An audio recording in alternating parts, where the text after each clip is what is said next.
যি চাৰুল পূজা, এই চাৰুল পূজাটো আমাৰ আদিবাসী সম্প্ৰদায়ৰ মানুহখিনিয়ে তেওঁলোকৰ যি ধৰ্মীয় অনুষ্ঠানটো খুব সুন্দৰ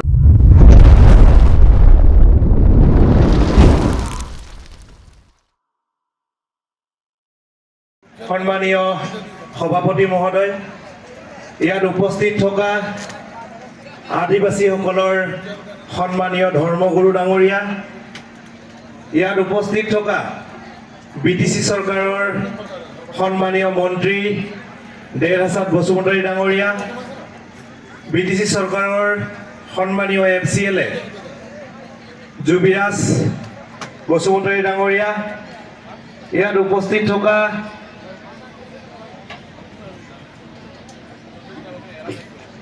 আমাৰ বিভিন্ন সন্মানীয় ব্যক্তিসকল,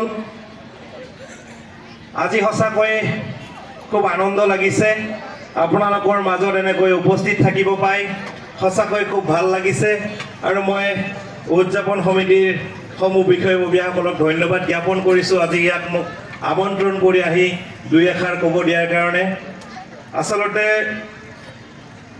যি চাৰুল পূজা, এই চাৰুল পূজাটো আমাৰ আদিবাসী সম্প্ৰদায়ৰ মানুহখিনিয়ে তেওঁলোকৰ যি ধৰ্মীয় অনুষ্ঠানটো খুব সুন্দৰভাৱে পালন কৰে। ইয়াৰ যিখিনি মই জানো যে তেওঁলোকে এই পূজাৰ জৰিয়তে পুৰণিক বিদায় দি নতুনক আদৰণি জনায়, কাৰণ এইখিনি সময়তেই প্ৰকৃতিয়ে তেওঁলোকৰ নিজৰ নিজৰ পৰিচয়সমূহ সাল সলনি হয়।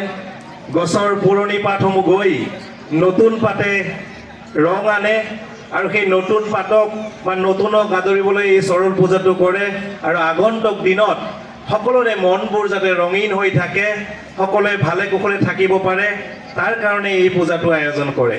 গতিকে মই অনুৰোধ জনাব বিচাৰিছোঁ বা মই আশা ৰাখিছোঁ আগন্তুক দিনবিলাকত আমাৰ মনবিলাকো ৰঙীন হৈ থাকিব, নতুনক আদৰি আমি সকলোৱে যাতে মিলাপ্ৰীতিৰে এই অঞ্চলবিলাকত বসবাস কৰিব পাৰোঁ, তাৰেই চিন্তা চৰ্চা কৰিছোঁ, তাৰেই কামনা কৰিছোঁ। BTCখনক আমাৰ সন্মানীয় BTC প্ৰধান হাগ্ৰামা মহিলাই ডাঙৰীয়াই যি নতুন পৰিকল্পনাৰে সকলো জাতি জনগোষ্ঠীক একলগ কৰি আগবঢ়াই লৈ যাব বিচাৰিছে, সেই পৰিকল্পনাত যাতে আমি সহযাত্ৰী হৈ কাম কৰিব পাৰোঁ। আগন্তুক দিনত আপোনালোকে যাতে আমাক আশীৰ্বাদ কৰে, এই অঞ্চলৰ সকলো শ্ৰেণীক ৰাইজক লৈ যাতে আগবাঢ়ি যাব পাৰোঁ, লগতে আদিবাসী সমাজৰ যি শৈক্ষিক দিশ, সাংস্কৃতিক দিশ, সকলো দিশতে যাতে কাম কৰিব পাৰোঁ, তাৰ কাৰণে মই আশীৰ্বাদ বিচাৰিছোঁ।